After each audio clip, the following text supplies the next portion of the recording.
Graça e paz, palavra de Deus para a sua vida. Vamos a mais uma pré-aula da nossa EBD, dando prosseguimento ao segundo trimestre de 2024 da lição dos adultos. O tema da revista, a carreira que nos está proposta, o caminho da salvação, santidade e perseverança para chegar ao céu. O comentarista das lições desse segundo trimestre é o pastor Osiel Gomes. E a lição que iremos abordar é a lição de número 4, que está datada para ser ministrada no dia 28 de abril de 2024.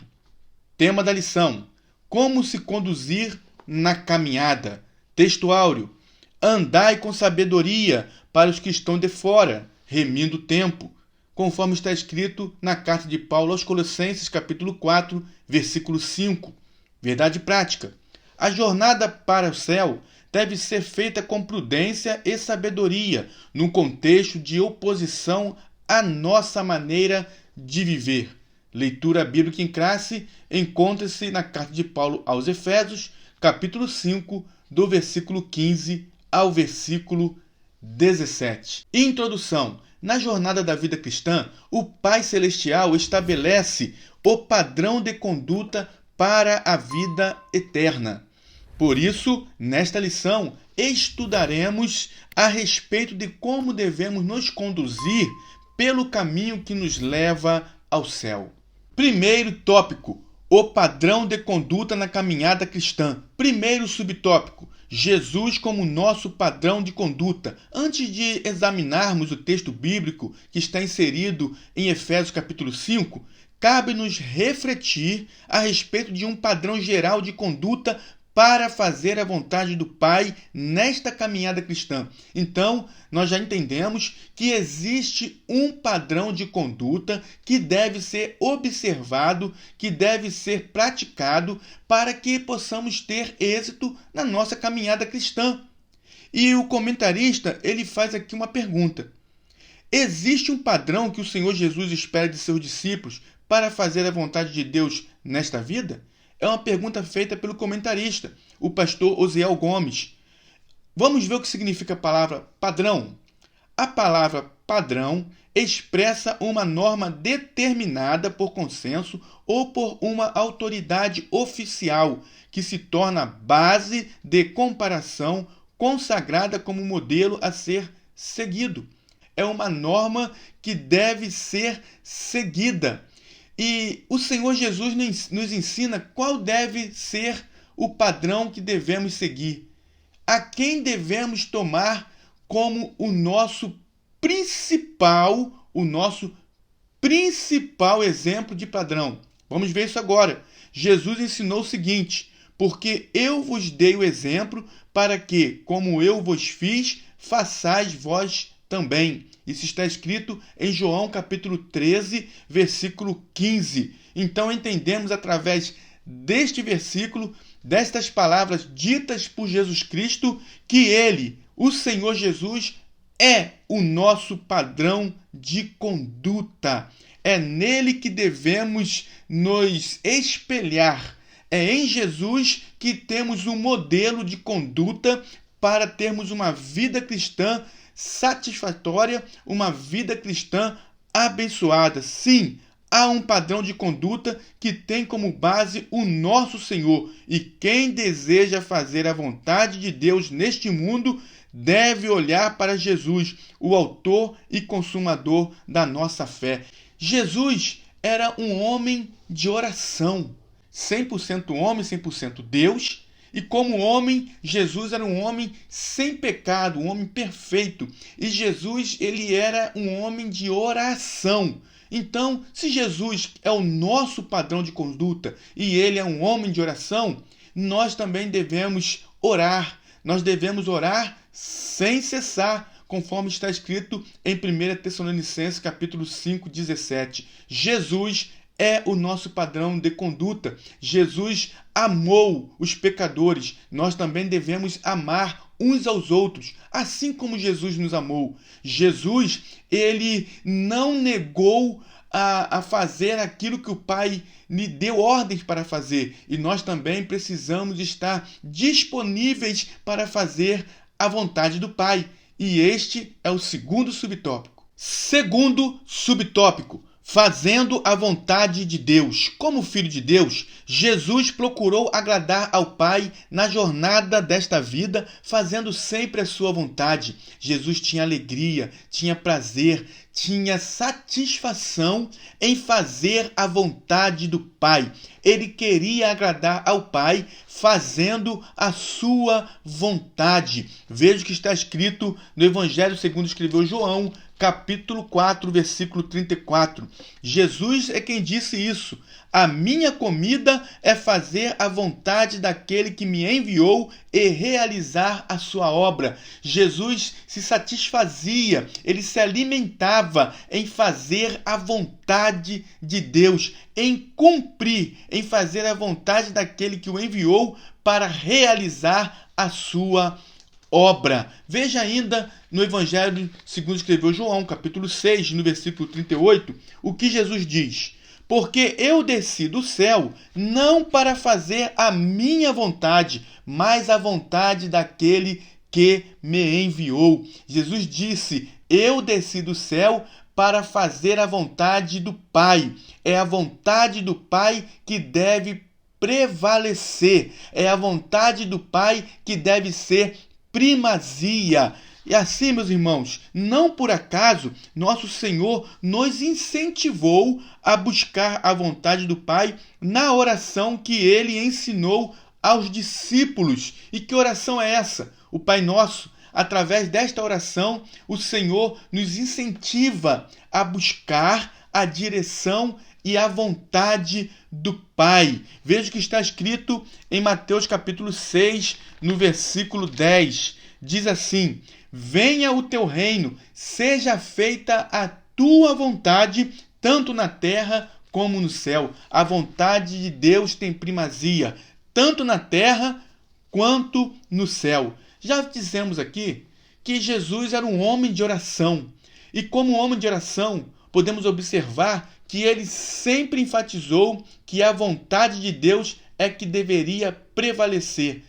A vontade de Deus é que deveria ser sempre a primazia em seu ministério. Veja o que Jesus disse e está registrado no Evangelho segundo escreveu Mateus, capítulo 26, no versículo 39 e 42.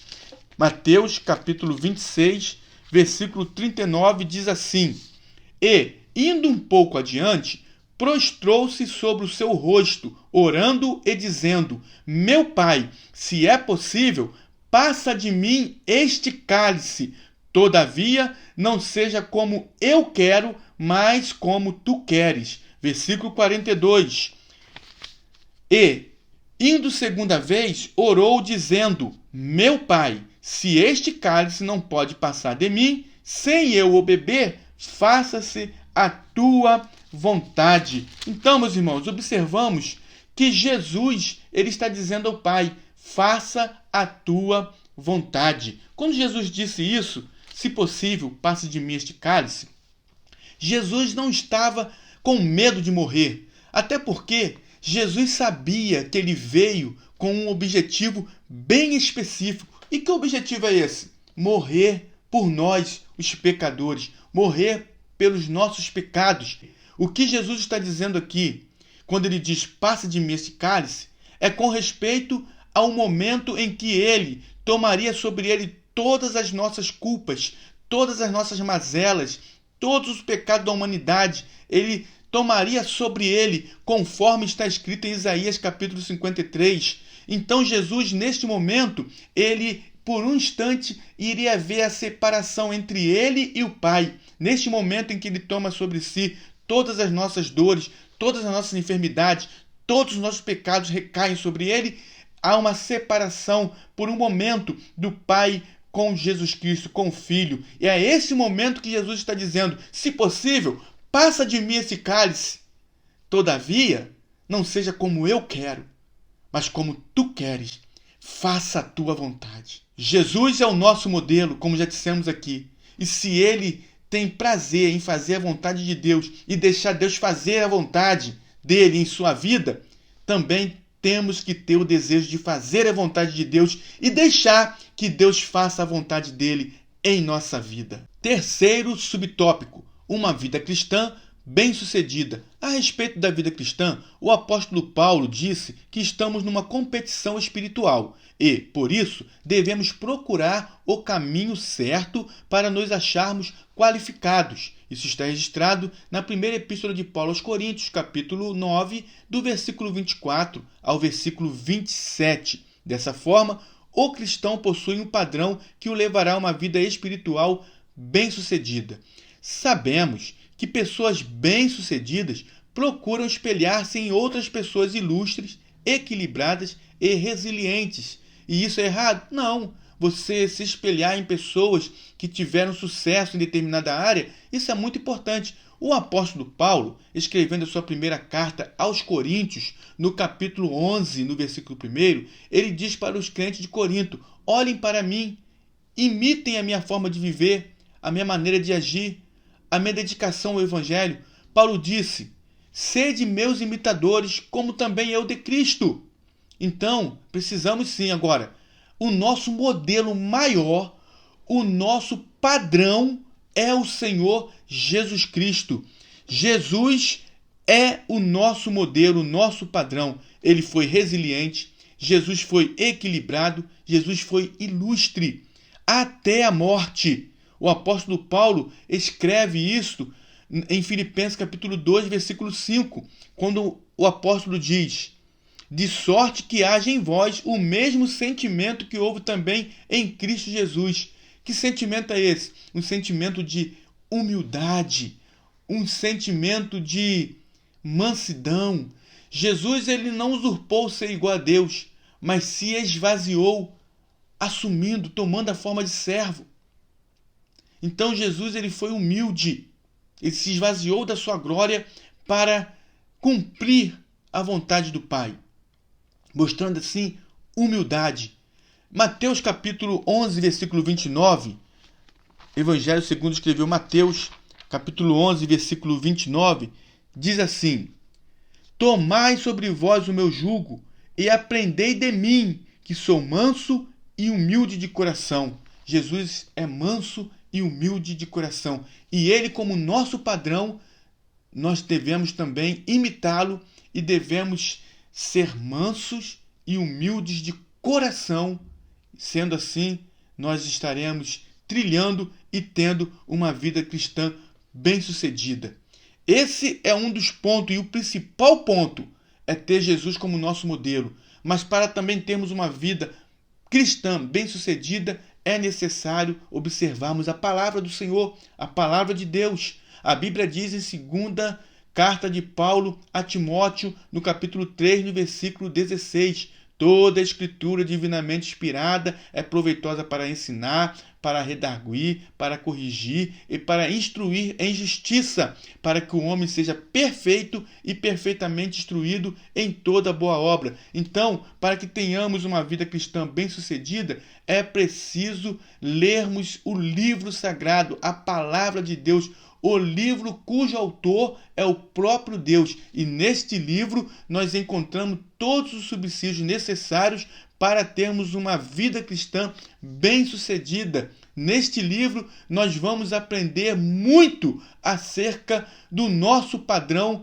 de vida, que é o Senhor Jesus Cristo, pois ele mesmo nos orienta a lermos a palavra para termos um maior conhecimento acerca dele. Ele diz isso e está registrado no Evangelho segundo escreveu João, no capítulo 5, no versículo 39, quando Jesus diz: examinai as Escrituras, porque cuidais ter nelas a vida eterna, e são elas que de mim testificam. Então, para ter uma vida abençoada, uma vida cristã bem-sucedida, é necessário ler a palavra de Deus, é necessário orar, porque Jesus nos deu o exemplo de um homem de oração, e também é necessário jejuarmos, pedirmos a Deus e termos uma comunhão ímpar com o Senhor, mas é necessário ter sempre Jesus como nosso modelo para que possamos ter, assim, esta vida cristã bem-sucedida. Segundo tópico, fazendo a caminhada com prudência e sabedoria. Primeiro subtópico, o que é prudência? Podemos dividir o capítulo 5 de Efésios em 3 partes. Primeira parte, a caminhada do cristão em amor. Isso está em Efésios, capítulo 5, do versículo 1 ao versículo 14. Segunda parte, uma caminhada sábia. Está em Efésios, capítulo 5, do versículo 15 ao versículo 17. Terceira parte, uma trajetória cheia do Espírito Santo. Efésios, capítulo 5, do versículo 18 ao versículo 33. Aqui nos deteremos na segunda parte. A segunda parte fala acerca de uma caminhada sábia. Em Efésios capítulo 5, o apóstolo Paulo ensina a respeito da caminhada do cristão neste mundo. Neste capítulo, a palavra prudência se destaca. De acordo com o Antigo Testamento, a palavra prudência tem conotação de compreensão, discernimento, conforme está escrito em Provérbios capítulo 9, versículo 9. Em Provérbios capítulo 9, versículo 10, quando se diz que o justo crescerá em prudência, o termo traz a ideia de ensino, instrução e capacidade para ensinar. No Novo Testamento, a palavra remete a algo que Deus derramou sobre nós, ou seja, que Deus derramou toda a prudência, entendimento, conhecimento e amor à vontade de Deus, conforme está em Efésios capítulo 1, versículo 8. Então, podemos conceituar, definir prudência como virtude que nos permite agir com cuidado e moderação diante de situações desafiadoras. É uma razão prática que nos permite discernir entre as escolhas mais adequadas para fazer o bem. Prudência é uma virtude. O crente prudente, o homem prudente, ele sabe falar na hora certa, ele sabe agir de maneira correta, ele sabe o momento certo de resolver a questão. Em momentos de adversidade, em momentos desafiadores, ele sabe como se portar e como resolver a questão de maneira certa, de maneira correta. Isso é ser prudente. Tem muita gente que confunde prudência com medo. Tem gente que diz, por que você não fez isso? Por que você não fez aquilo? Você estava com medo? Não é medo, é prudência. É saber a hora certa de falar, é saber a hora certa de agir, é saber a hora certa de tomar decisões corretas. É ter discernimento para fazer escolhas adequadas a fim de resolver o problema de uma forma saudável e de uma forma correta. Isso é prudência. Vamos ler Provérbios capítulo 16, versículo 16. Provérbios 16, 16 diz assim: quanto melhor é adquirir a sabedoria do que o ouro, e quanto mais excelente adquirir a prudência do que a prata. É excelente adquirir a prudência. É muito bom sermos prudentes para que possamos fazer escolhas corretas a fim de realizarmos o bem, a fim de fazermos o bem. E a Bíblia diz, está escrito lá em Tiago, no capítulo 4, no versículo 17, aquele que sabe fazer o bem e não faz, comete pecado. Então devemos agir com prudência para resolver questões desafiadoras, para termos discernimento em fazer as melhores escolhas. Segundo subtópico, não andeis como nécios. O apóstolo Paulo diz que não devemos andar como nécios. Isso está registrado na carta de Paulo aos Efésios, capítulo 5, no versículo 15. Veja o que diz, está aqui na leitura bíblica em classe. Portanto, vede prudentemente como andais, não como nécios, mas como sábios. O nécio ele é identificado como alguém insensato, tolo, ignorante, embotado. Ser nécio reflete uma vida de ignorância espiritual. O nécio, ele não acredita na existência de Deus, ele nega a existência de Deus. Veja o que está escrito no Salmo 14. Salmo 14, versículo 1. Diz assim a palavra do Senhor: disseram os nécios no seu coração, não há Deus. O Salmo 53 diz exatamente as mesmas palavras do Salmo 14. Diz assim: disse o nécio no seu coração, não há Deus. O nécio é alguém que anda numa trajetória terrível, uma trajetória, uma jornada de pecado. É alguém que tem ausência de sabedoria e é desprovido de luz. Essa jornada de pecado é uma jornada que é bem caracterizada na carta de Paulo aos Efésios, capítulo 2, no versículo 2, que diz que em outro tempo andaste segundo o curso deste mundo. O nécio, ele anda segundo o curso do mundo, ele anda segundo o príncipe das potestades do ar, ele anda nos desejos da sua carne, faz a vontade da sua carne, ele é por natureza filho da ira. O nécio, ele anda nesta jornada de pecado. E é por isso que o apóstolo Paulo, ele enfatiza, o apóstolo Paulo, ele diz para o crente: vede prudentemente como andais. Em outras palavras, seja prudente, crente. Não deixe de andar com prudência. Não ande como nécio. Não ande como alguém espiritualmente ignorante, mas ande como prudente, como alguém sábio. Seja sábio na sua jornada em direção ao céu. Seja sábio. É isso que o apóstolo Paulo diz. Seja sábio. E é isso que nós vamos ver agora no terceiro subtópico. Terceiro subtópico: andeis como sábios. O adjetivo que Paulo usa para qualificar quem caminha para o céu é sábio. Uma pessoa hábil, perita. Esse adjetivo descreve, em essência, a vida do cristão dirigida pelo Espírito Santo. Pois os que andam no Espírito caminham na luz, na santidade e têm sabedoria, conforme está escrito em Efésios capítulo 1, versículo 8. Quem anda em Espírito, quem tem o Espírito Santo nesta caminhada, nessa trajetória, ele anda em santidade. A Bíblia diz, na carta de Paulo aos Gálatas, no capítulo 5, no versículo 16, que se andarmos em espírito, não cumpriremos, não teremos desejos, as concupiscências da carne. Paulo diz: andai em espírito e não cumprireis as concupiscências da carne. Quem anda em espírito, hoje é mais santo do que ontem e amanhã é mais santo do que hoje, porque ele anda nesta progressividade da santidade. É a santidade progressiva. Quem anda em espírito, anda em santidade. Quem anda em espírito, adquire sabedoria. Por meio da luz divina que habita o crente, seu andar é com discernimento. A sabedoria realmente o faz distinguir entre o que deve ou não fazer. Essa sabedoria que o crente, que nós adquirimos em uma vida de intimidade com Deus, com uma vida no Espírito, andando em Espírito, nessa trajetória rumo ao céu, essa sabedoria nos faz distinguir o que devemos e o que não devemos fazer. Observe bem. Contudo, é relevante compreender que essa sabedoria não é humana. Essa sabedoria não surge de cursos acadêmicos, não é oriunda dos bancos acadêmicos, de faculdade ou da leitura de muitos livros seculares. Não.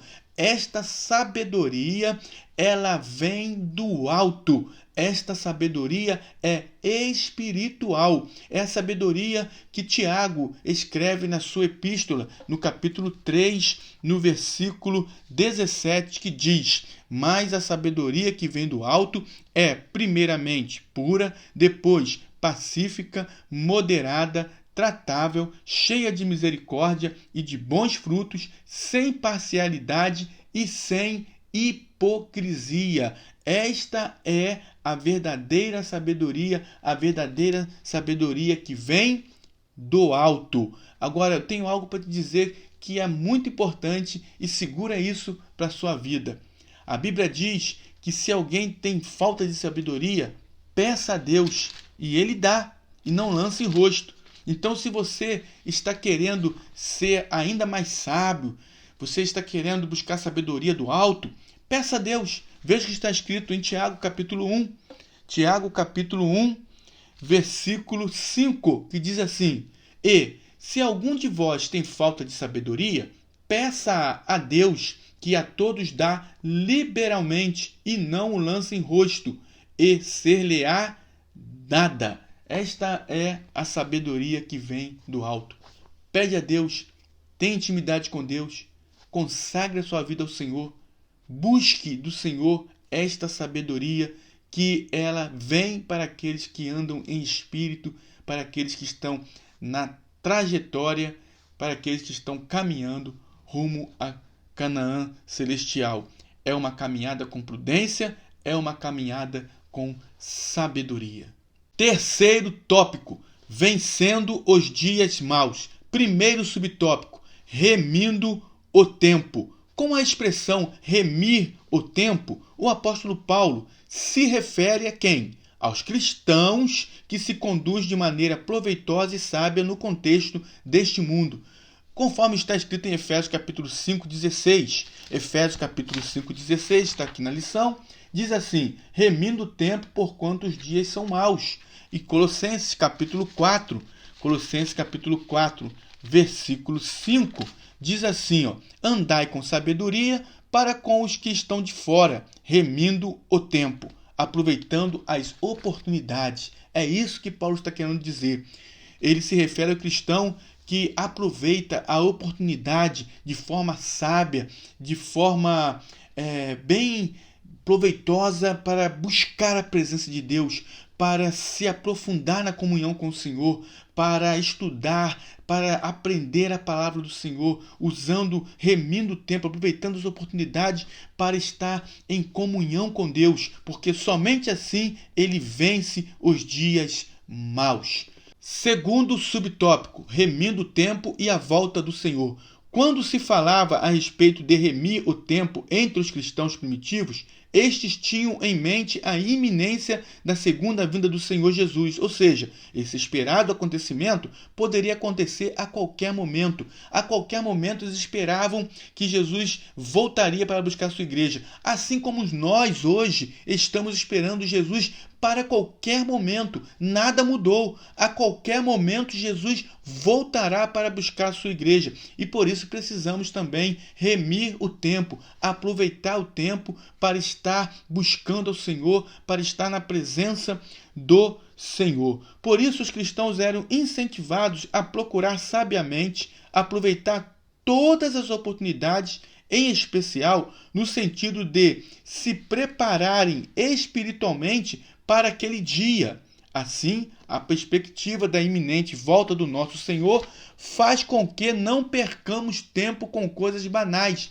Essa perspectiva de que de uma hora para outra, a qualquer momento, a Bíblia diz que é no abrir e fechar de olhos, nessa perspectiva da iminente vinda de Cristo, é que nós precisamos estar ligados. Por quê? Porque isso nos faz aprofundarmos nas coisas que realmente são necessárias. Que coisas são essas? Já falamos.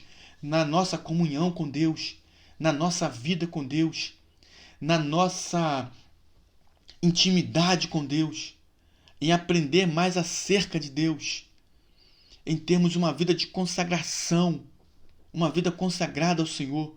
Por quê? Porque estamos esperando Jesus para qualquer momento.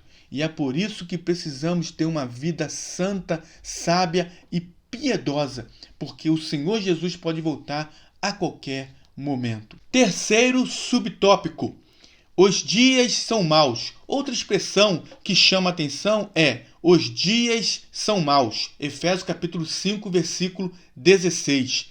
Esta expressão revela que estamos inseridos numa sociedade dominada pelo pecado. Sim, estamos inseridos numa sociedade dominada totalmente pelo pecado. Uma sociedade onde a inversão de valores impera. Na verdade, o apóstolo Paulo já havia falado sobre esse tempo, o tempo trabalhoso, os tempos trabalhosos. Paulo falou isso ao seu filho na fé Timóteo. Está registrado na segunda epístola de Paulo a Timóteo, capítulo 3. O irmão depois vai lá na segunda epístola, no capítulo 3, lê todo o texto, todo o capítulo, e o irmão vai entender o que estamos querendo dizer. Na verdade, esse tempo mau, essa sociedade dominada pelo pecado, pode tomar o nosso tempo e nos levar à prática do mal. O crente que não está remindo o tempo, que não está procurando uma vida de santidade com Deus, ele pode ser levado por essa sociedade pecaminosa e até mesmo ser dominado e ser levado a praticar o mal. Então precisamos fazer aquilo que Deus determina para que façamos. Precisamos fazer a vontade de Deus para a nossa vida nesse tempo presente. E qual é a vontade de Deus? A vontade de Deus é que nós aproveitemos o tempo para fortalecer nossa vida espiritual, para praticarmos o bem para com os outros, para lermos a Bíblia Sagrada, que é o nosso único livro de fé, regra e prática, para que possamos viver uma vida de oração, para que possamos nos consagrar a Ele e congregarmos com os nossos irmãos. Essa é a vontade de Deus nesse tempo presente que estamos vivendo, nesse tempo em que, para vencer o mal, precisamos ter uma vida consagrada diante de Deus. Conclusão: em nossa caminhada para as mansões celestiais, precisamos seguir o padrão divino, isto é, as normas determinadas pelo Pai, que estão inseridas em sua palavra, conforme está escrito em 2 Timóteo capítulo 3, versículo 16. É preciso viver sábia e prudentemente, aproveitando bem as oportunidades de fazer o bem e não deixarmos-nos dominar pelos dias maus, na certeza de que a vinda do Senhor se aproxima e isso nos incentiva a viver de maneira santa, conforme está escrito em Hebreus capítulo 12, versículo 14. Segui a paz com todos e a santificação, sem a qual ninguém verá ao Senhor. Portanto, a maneira de nos conduzirmos na caminhada é estarmos fazendo a vontade de Deus, tendo o Senhor Jesus como nosso parâmetro, como nosso modelo, como nosso padrão de conduta. E assim teremos uma trajetória, uma vida cristã bem sucedida. Inscreva-se em nosso canal, ative o sininho em todas as notificações, dê o seu melhor like e nos ajude com a sua oração. Assista os vídeos que estão aqui em cima, são vídeos das lições anteriores que vai te ajudar no entendimento das lições seguintes. Deus abençoe a sua vida, Deus abençoe a sua família.